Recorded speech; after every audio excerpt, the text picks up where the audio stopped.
Sino pa yung tunay na may kasalanan? Sila yung nasalaya, bakit di nahahatulan? Dahil sa kapangyarihan at sila'y nasa taas, kaya minsan ng batas ay hindi na pumapatas. Labis ang aking tuwa noong ako'y mapabigyan ng pag-asa upang sa ibang bayan mamamasukan. At nagpunga rin lahat ng aking mga sakripisyo, at ang mga pangarap ay maaabot ko.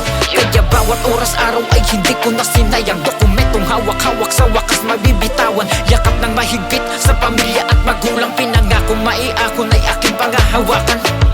Ito ay kwento ng isang taong nakipagsapalaran sa ibang bansa, ngunit inabuso at nagdusa sa rehas dahil sa kasalanan hindi niya sinasadya. Ako ay sanay sa hirap mula nung musmos pa lang.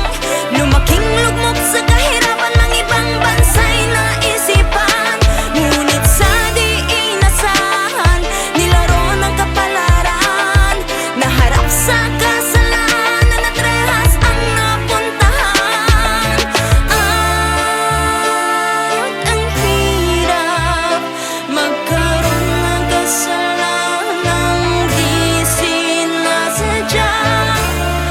Dahil sa kahirapan, sa lungkot, pait at pagod ay nakipan. Wala namang kasalanan, meron lang kamalasan. Kaya nagawang mapasok kabaong na walang labasan. Para bang lahat ng tao'y napakasarap banatan. Para kahit paano matanggap na ganap na kapalaran. Kinagang maging mabuti, tinapon armas maluti. Di balay malugi, pinili na lamang maging normal na uri. Lumayo sa gulo, bagamat dito sa ating mundo na kapag wala kang pera, dadanasin ang di mo gusto. Diyos ko, nakagulat, dinasahang pinaka ako na kamalian.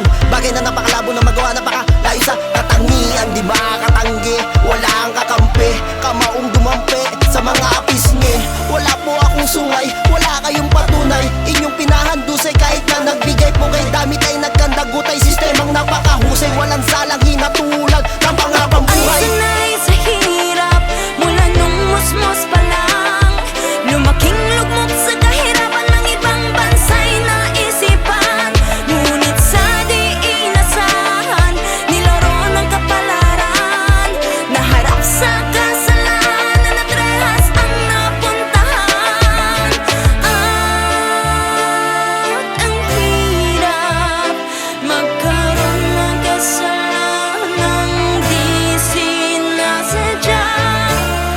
Dahil sa kahirapan, sa lungkot, pait at pagod ay nakipan. Mga pangarap ay naglaho, tila ba natuldukan dahil sa mga nangyari na hindi niya inasahan. Wala siyang kasalanan at siya ang biktima, ngunit siya ang pinusasan at agad na hinatulan. Sa kamay ng ibang lahi, mabigat ang dinaranas at ang kanyang pagdurusa kailan ba magwawakas? Sa silid na malamig, binibilang ang mga araw. Saksi ang mga rehas, bayan ang natatanaw. Mula ng kanyang lisanin dahil ang inaakala niyang makakamit na niya ay nagkamali pala. Hindi niya ginusto, hindi rin niya sinasadya. Pinagtanggol lang ang sarili, ngunit nabaliktad pa. Ilan na sa kababayan ang nangyaring ganito. Lumalabas, inaabuso, di pa tayo natututo. Walang nauuna na sa huli ang pagsisisi, dahil di mo na mababalik ang dati pag nangyari. Ay sanay sa hirap mula nung musmos pa lang. Lumaking lugmok sa kahirapan ng ibang bansa'y naisipan. Ngunit sa di inasahan, nilaro ng kapalaran. Naharap sa kasalanan at rehas ang napuntahan.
sanay